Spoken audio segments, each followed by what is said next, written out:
Nipah ഇതുവരെ വ്യാപിച്ചിട്ടില്ലെന്നും ഇതുവരെ കിട്ടിയ ഫലങ്ങളെല്ലാം നെഗറ്റീവാണെന്നും ആരോഗ്യമന്ത്രി കെ മുരളീധരൻ പറഞ്ഞു. പുതിയ കേസുകളില്ല. വെന്റിലേറ്ററിൽ കിടക്കുന്ന രോഗിയുടെ നില അതേ നിലയിൽ തുടരുകയാണ്.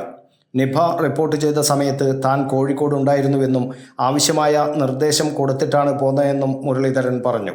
ഉണ്ടായിരുന്നല്ല, ആ സമയത്ത് ഞാൻ അവിടെ ഉണ്ടായിരുന്നു.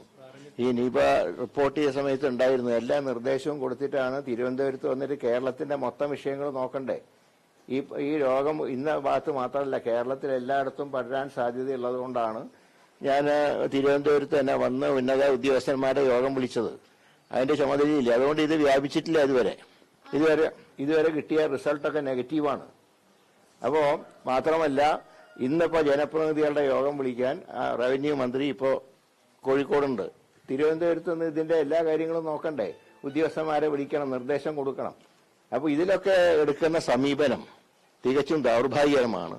ഇതൊരു വീണ് കിട്ടിയ ഒരായുധം പോലെ പ്രതിപക്ഷം പെരുമാറുന്നത് ശരിയല്ല. കേരളത്തിലെ മുഴുവൻ കാര്യങ്ങൾ നോക്കേണ്ടതുണ്ട്. നിപ മറ്റുള്ള സ്ഥലങ്ങളിലും പടരാതിരിക്കാനുള്ള നടപടികൾ സ്വീകരിക്കേണ്ടതുണ്ട്. അതുകൊണ്ടാണ് തിരുവനന്തപുരത്തേക്ക് പോകുന്നത്. ഇക്കാര്യത്തിൽ വളരെ ശക്തമായ നടപടിയാണ് സ്വീകരിച്ചിട്ടുള്ളത്. മറ്റുള്ളതിനെയെല്ലാം രാഷ്ട്രീയ വിമർശനമായി മാത്രമേ കാണുന്നുള്ളൂ എന്നും കെ മുരളീധരൻ പറഞ്ഞു. ജനപ്രതിനിധികളുടെ യോഗം വിളിക്കാൻ റവന്യൂ മന്ത്രി കോഴിക്കോടുണ്ട്. വീണുകിട്ടിയ ആയുധമായി പ്രതിപക്ഷം നിപയെ ഉപയോഗിക്കുന്നത് ശരിയല്ലെന്നും കെ മുരളീധരൻ പറഞ്ഞു. ഹൈ റിസ്കിൽപ്പെട്ടവരുടെ ഫലങ്ങളെല്ലാം നെഗറ്റീവാണ്. ഇനി കാര്യമായ ഫലമൊന്നും വരാനില്ല. എങ്കിലും എല്ലാ കേസുകളും പരിശോധിക്കുന്നുണ്ടെന്നും മന്ത്രി കെ മുരളീധരൻ പറഞ്ഞു. News bureau, Kannur media.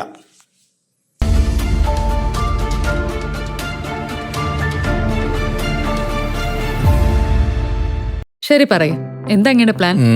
Kitchen വർക്ക്സും interior വർക്ക്സും നമുക്ക് നല്ലൊരു ടീമിനെ ഏൽപ്പിക്കണം. പിന്നെ ഫർണിച്ചർ സുനിതയിൽ നിന്ന് എടുക്കാം. അവിടെ ആകുമ്പോ എല്ലാ മോഡൽ ഫർണിച്ചറും അവൈലബിൾ ആണ്. മോഡേൺ വേണമെങ്കിൽ മോഡേൺ, ട്രഡീഷണൽ വേണമെങ്കിൽ ട്രഡീഷണൽ. ഇനിയിപ്പോ ഇമ്പോർട്ടഡ് ഫർണിച്ചർ വേണമെങ്കിലോ അതും സുനിതയിലുണ്ട്. ചേട്ടാ, ഫർണിച്ചർ സുനിതയെന്നാണെങ്കിൽ മോഡുലർ കിച്ചണും ഇന്റീരിയർ വർക്ക്സും അവരെ തന്നെ ഏൽപ്പിച്ചാ പോരെ? അതിനവർ ഇന്റീരിയർ വർക്ക്സ് ഒക്കെ ചെയ്യുന്നുണ്ടോ? ഒരു വീടിന്റെ മുഴുവൻ ഇന്റീരിയർ ഡിസൈൻ ചെയ്ത് ഫിനിഷ് ചെയ്യാനുള്ള സ്പെഷ്യലൈസ്ഡ് ആൻഡ് എക്സ്പീരിയൻസ് ടീമും സ്വന്തമായ ഒരു മാനുഫാക്ചറിംഗ് യൂണിറ്റും ഉണ്ട് സുനിതയ്ക്ക്. ഇപ്പോൾ ഏത് ജനറേഷന്റെയും ഫേവറേറ്റ് സുനിത ഫർണിച്ചർ,